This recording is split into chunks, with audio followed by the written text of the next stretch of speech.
Welcome to the CFO Show. I'm your host, Melissa Howatson, CFO of Vena.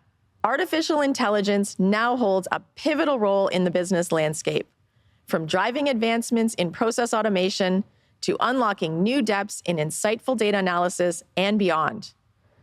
But what potential does AI, including generative AI, offer to the Office of Finance? Joining us to discuss the process of implementation and getting finance teams up and running with AI is my colleague, Rishi Grover, co-founder and chief solution architect at Vena. Rishi, welcome to the show. Thank you, Melissa. Great to be here. Let's start for our listeners talking a bit about your role at Vena and your prior experience before joining Vena. Yeah, absolutely. So I'm one of the co-founders here at Vena and our chief solutions architect. So I work very closely with our customers, with our product team, in terms of all things product roadmap, innovation, our product vision. My educational background is in engineering. So I did computer engineering at the University of Toronto. And since graduating, I've spent pretty much my entire career in this space. So FP&A technology to help companies re-engineer and optimize their financial processes like planning, forecasting the close, and implementing and supporting them with great technologies. So you started out as an engineer. Yeah. What got you into the accounting FP&A space? Before I graduated and during my summer internships, the companies that I did work for, the problems that we were solving, we were using a lot of Microsoft Excel. So we had, lots of data. We had a certain problem to solve, and that's where I first learned the power of Excel and how you can almost model anything. You can be very creative in how you solution. So, when it comes to solutioning, that's really the main thing I learned from engineering is how do you apply science to solve a problem, whatever that problem might be. And during university, when we were graduating, we had a Toronto-based FP&A software company come pitch their product for recruitment. And that's where I learned about that industry in a lot more detail, and really kind of connecting, what I learned in engineering to solving problems, how much I loved Excel and using Excel as that tool, and this whole FP&A technology space. That's really what attracted me in that general area. And I've loved it. So I've been there since graduating and haven't looked back. I'm sure lots has changed since those early days, both when you started your career working and then eventually decided to found Vena. Artificial intelligence has been there for a while, not a totally new concept, although now it's getting a lot more momentum. It's being spoken about a lot more. Let's start with describing what is AI from your perspective. If I look at, again, the principle of engineering is understanding the science and then applying that to solution problems. When I think about artificial intelligence, it really is the science to make a machine or a computer think like a human. And fundamentally, that's what it is. And really at the core of it, it's a broad set of technologies that really helps understand patterns in large amounts of data to then make a future prediction or a future projection. We've all heard the terms machine learning. So machine learning is the underlying algorithm or engine that's doing all of that. And to your point, this is not a brand new technology. So, I think it's in the 1940s or 50s where these machine learning algorithms first started. And really, they're statistical models. They're highly advanced statistical models, but nonetheless, it is statistics. It's simply math. There's no magic that's happening. But when we look at AI today, and there's so many applications now that are happening, the reason why now it's happening is we now have the volume of data. So for machine learning to process the statistical models, you need a lot of data to be able to do that. So that's one thing. And now we see within our organizations, or the Salesforces of the world, the Gongs of the world, like every single department has so many pieces of technology, and all of it is storing large amounts of data. So the volume of data is now available. And also, as importantly, is the computational power is now available through cloud. So if this was, just using computers within your four firewalls, that's not enough computational power to take that large amount of data and these statistical models to create these projections. So it's just very interesting that this is not new technology, but because of the intersection of where we are in this market landscape, it's now becoming a reality. And because of that, now there's so many smart people and companies that are now putting so much attention towards artificial intelligence.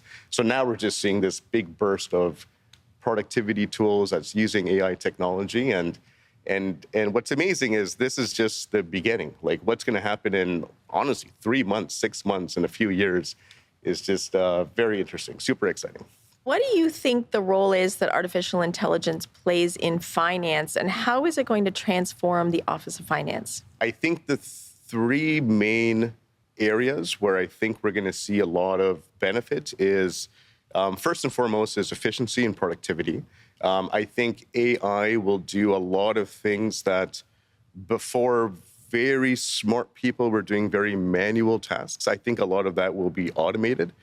Such that now I have so much more time available to be productive, to work on things that are more strategic in nature. I think the other is around accuracy of data. And this is more focused for finance, but when we are predicting out our plan or our forecast, to using, again, these machine learning models that takes large amounts of historical data, detects certain patterns, and then can predict out a future value. But because of all of this computation that's happening, is the accuracy is now becoming higher and higher. And the other main area is all things, what I'll call innovation. So being able to, recognize patterns in data, but also draw out insights into that data. Where can a human do it? Absolutely. But because of the large amounts of data, these AI technologies helps to quickly go through that, again, determine correlations in data, patterns in data, and then give me insights into that, which I guess interrelates to productivity, that it does a lot of that for me so I can be more insightful in my analysis and making decisions.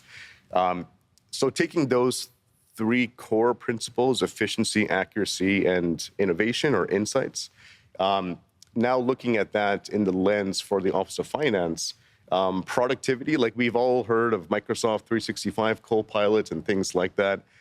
So those are just technologies that help me become much more productive. And then, predictive forecasting, that's been around for a while now, but now there's just a lot more attention going towards that technology. So it's becoming cheaper, it's becoming more consumable, and it's becoming easier for the Office of Finance to use those technologies for their planning process. And finally, when we look at the world of BI, there's amazing BI technologies out there like Power BI. Within those platforms now, they have AI-powered visualizations. So now, even though it's not called an AI object, it is using AI machine learning technology behind the scenes to then give me insights that otherwise I may have missed.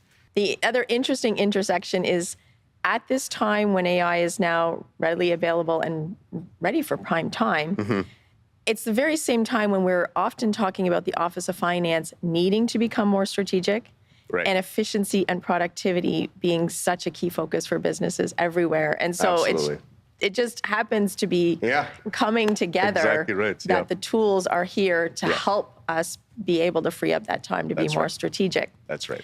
Now, at the same time, there is a bit of caution around this, I think, especially for finance folks. We tend to be, tread like, a little risk adverse. It's in our nature. What do you think are some of the most common misconceptions about AI right now? Speaking to our customers, speaking to analysts and people in the Office of Finance industry, I think the biggest misconception, there's a lot of small ones. I think the biggest one is this going to replace my job? And I think, if I were to be very direct, the answer is no, it's not. The way I would look at that is, if I go back to Microsoft 365 Copilot, there's a reason why it's called Copilot. It's there to assist the pilot. And the finance professional will always be the pilot. They're the one that's flying the plane. And Copilot is their AI assistant, is the way that I would look at that. So AI is there to help you become more productive, to give you insights into all this data that you have, such that you now have more time to be much more strategic in nature. So if anything, I think AI is going to supercharge the finance professional. But that is a key thing that I do hear all the time is, hey, is this going to replace my job? And at face value, I could see how that is a common misconception of AI. But really, when you dig into it, and the reality is AI is here. It's not going anywhere. It's not going to go back to the way it was. It's going to accelerate faster than we can all expect. So to really think of it in the perspective of this is my co-pilot, I am the co-pilot, and I'm here to add much more strategic value as opposed to doing very tactical work. Can you give us some examples of some of the time-consuming processes that you've seen AI be able to help eliminate or simplify to help boost finance teams? One thing comes to mind, and this is a bit finance agnostic, and I'll get to some finance examples, but so Microsoft Teams. So at Vena, we use Microsoft Teams, and it's amazing that before Teams Copilot, I would be spending a lot of times during a meeting taking notes. And as I'm taking notes, I might have missed a certain conversation or something very small but very important someone said, but I overlooked that because my attention was writing a note of a previous conversation that was happening. But now Teams Copilot, it does a tremendous job at summarizing the meeting, here are all the topics that we talked about. Here are the next steps, because, in a meeting we'll say things like, I'll help produce that report. Or you name someone, hey, can you work on this project next? So at the end of this summary for Teams Copilot, it'll give all the actions of what needs to be done and who needs to do it. So just thinking about that simple example, the amount of time it saved me from doing manual note-taking, or however I might have done that before, such that now I can pay much more attention to the meeting, contribute a lot more. And also at the same time, it probably took a lot better notes than I would have done manually myself. So just looking at that simple example, and now we can extrapolate that across so many different finance use cases. So when I look at the finance team, finance people are some of the smartest people I know, but at the same time, I see them doing some of the most manual tasks that I know. So how can we remove those manual tasks? And that can be, part of the forecasting process. Can we use more predictive technology to create my first draft of a forecast so I don't need to start every cycle with the whole bottoms-up process?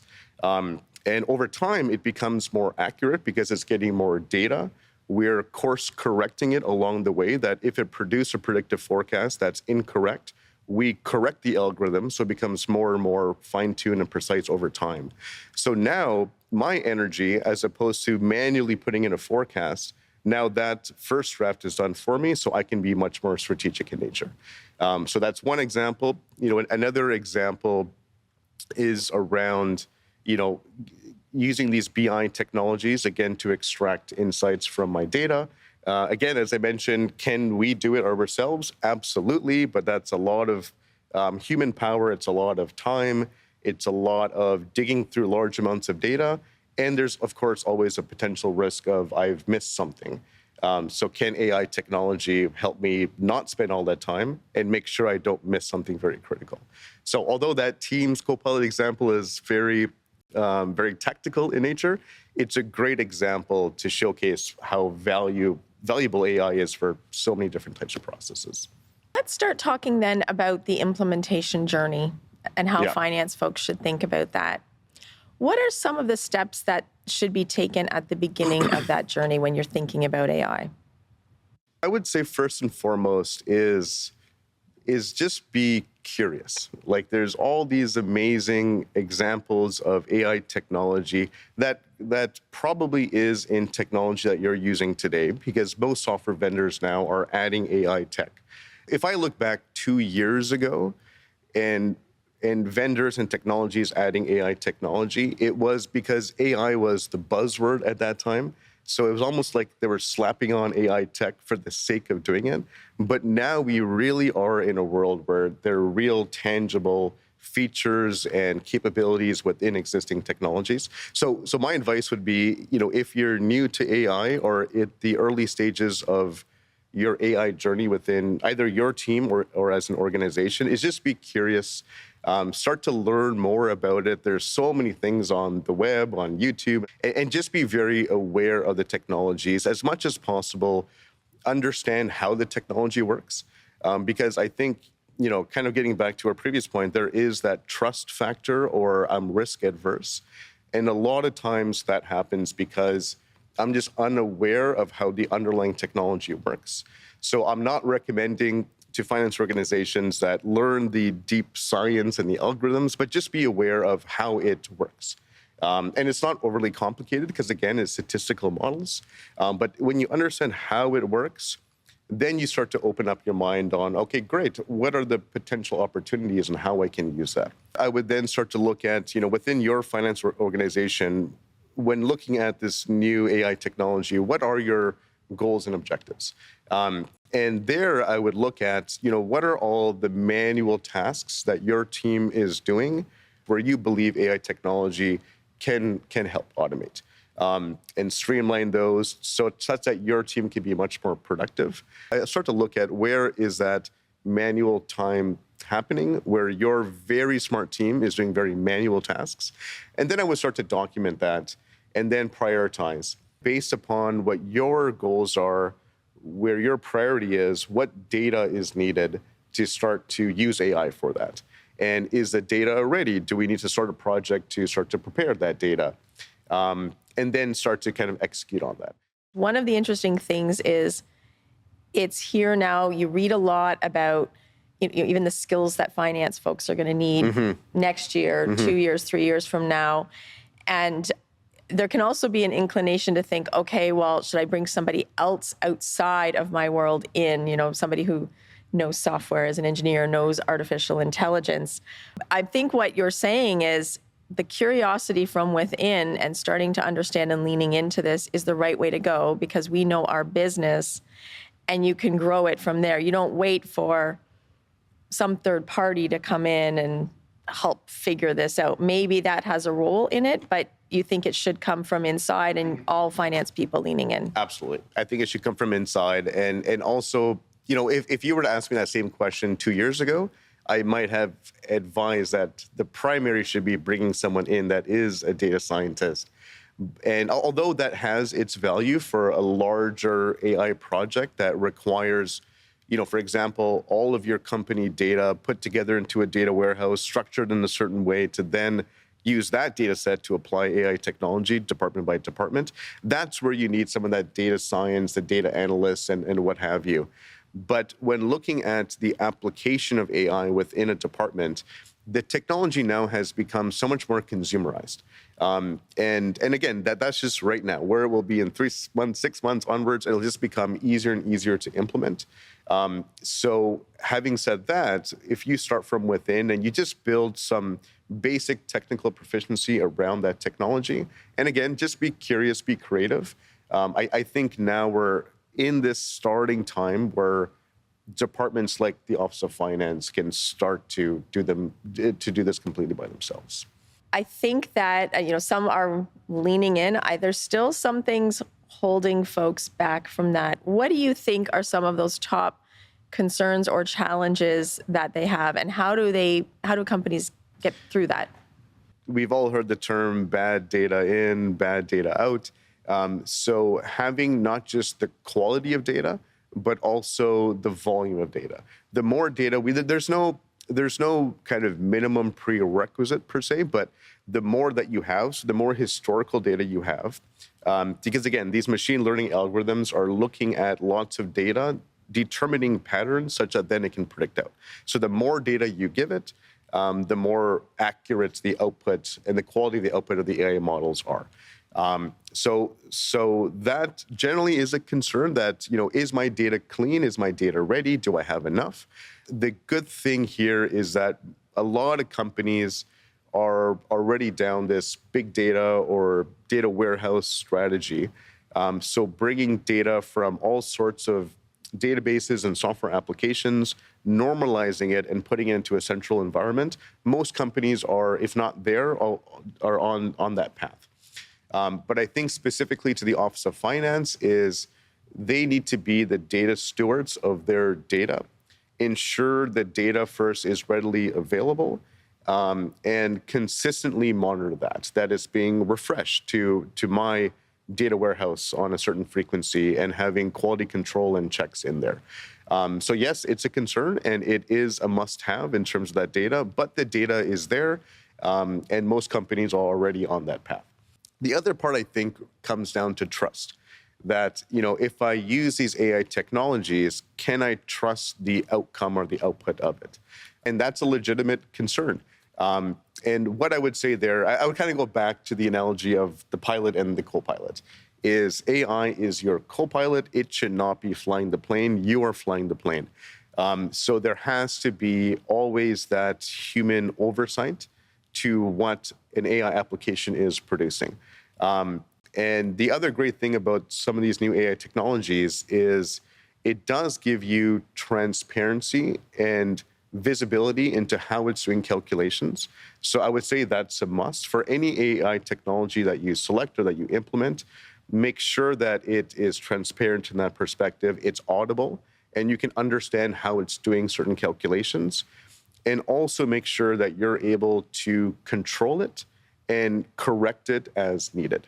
And more mature AI technology should always provide that feedback loop to giving you transparency to what is it generating, allowing you to see is it accurate or not. And if not accurate, you can fine tune it so it gets smarter and smarter over time. So that's where the human oversight is needed to manage the AI algorithms. Although that sounds complex, it really is now very consumerized in a lot of applications. But always making sure that there is that level of human governance and oversight to then, especially for decisions where it's very strategic in nature for the organization, always have that human oversight, of course, in terms of this is what it's produced, now let's use the human intelligence to be able to drive business decisions. And the last one I would say is around security.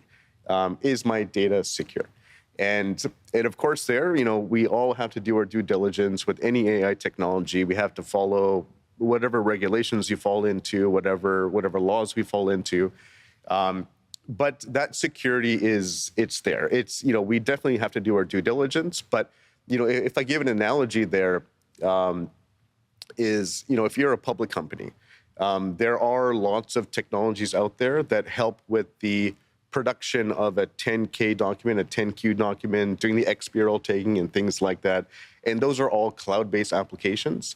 So when public companies use those cloud-based applications, their pre-release data is going into that cloud environment before it's being released to the public. So of course, you want to make sure that environment is highly secure, and every company will do their due diligence to make sure of that. I would think of AI no different. Just make sure that the data is secure and compliant with your internal and external security protocols.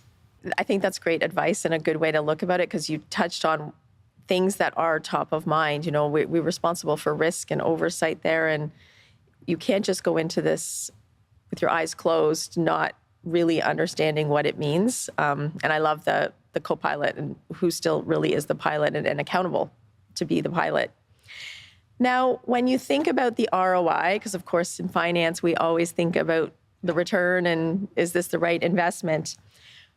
How do you suggest that finance teams evaluate the ROI of implementing some of these AI tools into their operations? What's interesting with ROI, with AI technology, is it's actually much simpler to do than a traditional technology. It's looking at how much time is someone on my finance team spending doing these tasks.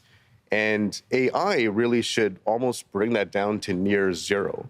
So you can then do that calculation, right? What's their salary? How much time do they spend on that? And then just do the math in terms of what is the cost of the software. So if I give an example of that at Vena for our technology, is we have a product called Vena Copilot. and Vena Copilot is designed to be like an FP&A assistant, an AI assistant for the business.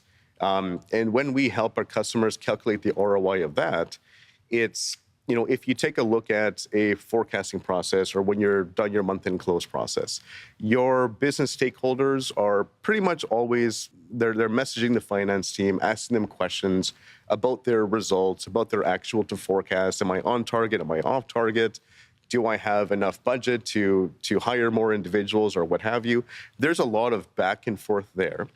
And if I just take a look at the example of when that happens manually, what's the time does it take for my finance team or a member of the finance team to get that question? They might be busy with a whole bunch of other tasks. They might even get to that question the next day. So you add a day there. And then how much time does it take for them to then, query their systems, get the data out, do their analysis, build a report, and send it back to that stakeholder?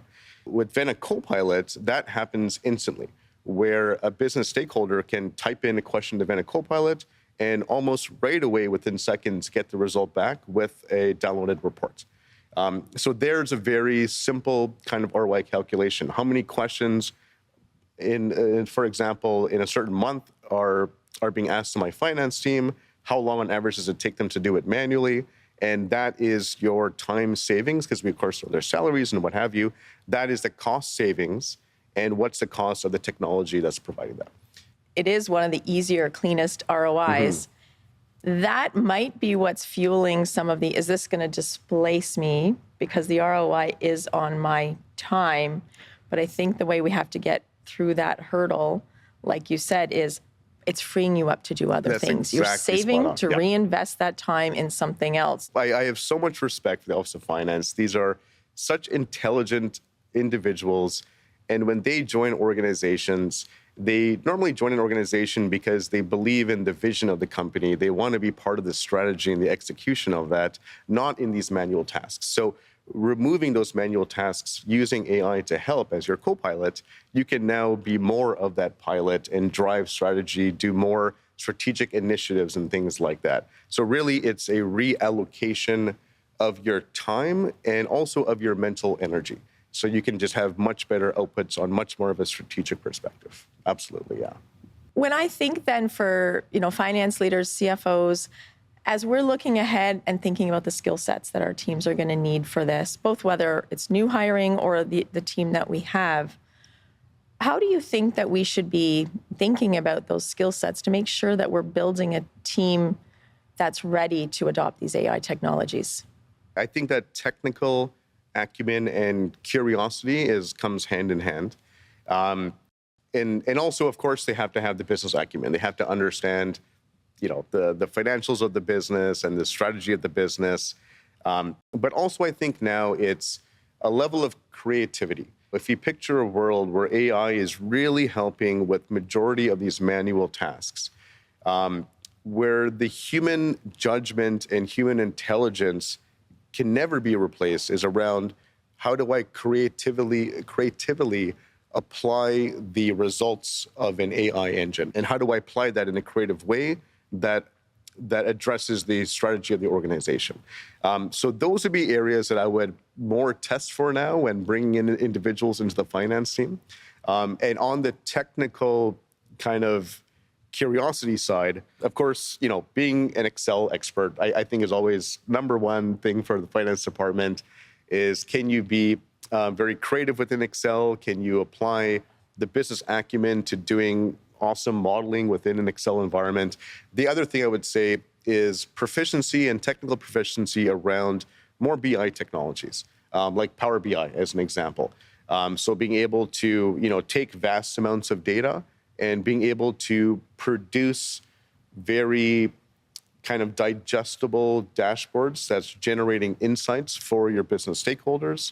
And quite honestly, I would say start to really tap into languages like Python. You don't have to be the expert in Python, but just getting your hands on there, seeing some code, and just understanding how these statistical models work, I think is just, looking forward now into this world of AI is to understand the science well enough so you can apply that to solve problems in a very creative way. So really bringing in those types of skill sets within the Office of Finance. I love how you talk about that curiosity. I think that goes hand in hand with being process oriented. All right. And wanting to understand that whole picture. What happens in this process? Where is the time to be able to identify then where the biggest value could come? And that comes from, for sure, understanding our own lane and our world, but also the worlds around us, because we don't operate just on our own. There may be time happening in another team that's helping us get our inputs, and then as we hand it over. And so looking sort of at that whole collective time, which means we have to be curious and understand that whole picture. So, Rishi, you deal with lots of different folks in finance all the time, our customers, our potential customers. What are you seeing in terms of how they're thinking about AI and where they're maybe getting some of the biggest benefit? I really bring it back to those three thematic areas, so productivity, accuracy, and insights or innovation. So for our customers, when I look at accuracy, is we do have many customers that are leveraging the data that's in the Vena application. So within Vena, we store all actual data from ERP systems, GL systems that are combined with user inputs, their strategic inputs for their plans, forecasts, or budgets, different what-if scenarios and things like that. But we also have customers that use the data in Vena plus these machine learning the algorithms to create predictive forecast scenarios. And again, those are things that are fine-tuned over time. So we have some customers that, the first version of their forecast, where it's produced by a predictive model, is almost 94% accurate. So now their energy is spent more on fine-tuning the numbers and the review and the analysis of it, as opposed to the manual effort of generating all those numbers every forecast cycle. So I think that's a huge efficiency gain. And also, again, over time, the accuracy becomes more and more because it becomes more accurate because over time, of course, I always have more actual data, and also they course correct over time. So that's how it becomes more accurate over time. The other would be, as I mentioned, Vena Copilot. So that helps a lot with productivity. So all of my business stakeholders, they can ask Vena Copilot their questions on actual to budget variance analysis. What are my top performing areas? What if I invested in a certain project earlier than later? How will that impact my gross margin? So questions like that can be answered via Vena Copilot, which is using AI technology. Again, for finance individuals to always monitor that, because again, they need to monitor it, have visibility to how it's answering the questions, and also course correct. But now more of their time is spent on the strategic value add for the organization. And then the last thing I'll say is around the insights. So within Vena, we have a product called Vena Insights, where you can think of Vena Insights as we have embedded and productized Power BI and all of its capabilities, but we have fine-tuned it specific for FP&A use cases, and we are leveraging all of the underlying AI technology with Power BI. So now there's charts and graphs and different visualizations that exposes kind of some very key insights into large amounts of data. Again, so it helps the finance team not miss something potentially, but also quickly see insights so they can quickly act on those insights as well. So those are the three main areas that I see our customers benefiting from AI technology that's within the Vena platform. So now I want you to look into the crystal ball and tell us, where do you think AI is going, and how should finance professionals prepare for that future? It'd be funny, actually. I just thought of this, is what if I asked, ChatGPT, what's the future of AI? Because then I'm using AI to predict the future of AI. It's a little scary, isn't it? Yeah, it could be scary. You might be stuck in a loop.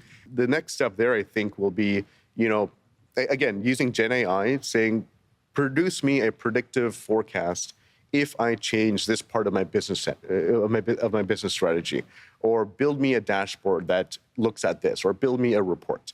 So I think that's the next evolution on how, specifically for the Office of Finance, I think will have amazing value. Because if you think about our day-to-day jobs, is we are producing reports very frequently. We're producing PowerPoint decks. We're putting together a story from all of our numbers. We're creating dashboards. We're getting insights. So I think doing stuff like that, using natural language, I think is the next big leap, specifically for the Office of Finance. And although, I don't have the magic ball, but I can see in the next 1 year some awesome innovation that's going to happen. But what gets me so excited is I don't know what's going to happen after that 1 year. And I just can't wait to see what kind of innovation this community is going to be starting to develop. It is an exciting time for sure. Rishi, thank you so much for joining me today. I always appreciate how you can take things that can seem complex and explain them in ways that are so easy to understand. So thank you for sharing your thoughts. Now, whenever we have a guest on the show, we do have 2 rapid fire questions that we like to ask. So Okay. Are you ready? Ready? All right. First one, what is your go-to strategy to stay productive during the workday? It starts from the night before. I try my best to get 7 to 8 hours of sleep every night. I've, just doing a lot of trial and error. If I do anything below 6 versus anything above 6, there's just a massive difference in my next day. So I try to get as much as possible. I do like to get up quite early. I like to ease myself in the morning. So take my time with my breakfast, watching the news, having some coffee, and making sure I'm not rushed into my first meeting. And I find if I get enough sleep and I have a nice ease into the day, then generally I'm quite highly productive. Sounds like a good recipe. Yeah. And next question, what helps you to turn a bad day around? I don't find I have bad days, and I'll explain why. I think it's just a mindset that, if I were to have a bad day, it might have been because I just didn't have a good meeting, or I had a certain situation during the day that didn't go the way I expected it to go, or I wasn't happy with the outcome of a certain meeting or a podcast or something like that. The other perspective there is if something didn't go well, then I learned something very valuable that the next time I'm in that situation, that's not going to happen. So if I change my mindset to thinking of situations that way, then that was a good meeting in a certain sense. I try my best to keep that mindset such that I wouldn't have a bad day. But if I did have a bad day, I just maybe have 9 hours of sleep the next night. Catch up, yeah. Excellent. Thank you so much Awesome. for sharing your Melissa, thoughts. very much. Appreciate having you. Awesome, thank you. If you'd like to learn more about today's topic, please visit the links in the show notes. Looking for more great CFO Show content? Sign up for our free newsletter. Each week, you'll get a roundup of exclusive content to help you grow and drive strategic transformation. Visit the CFOshowpodcast.com to sign up now. For the CFO Show, I'm Melissa Howatson. Until next time.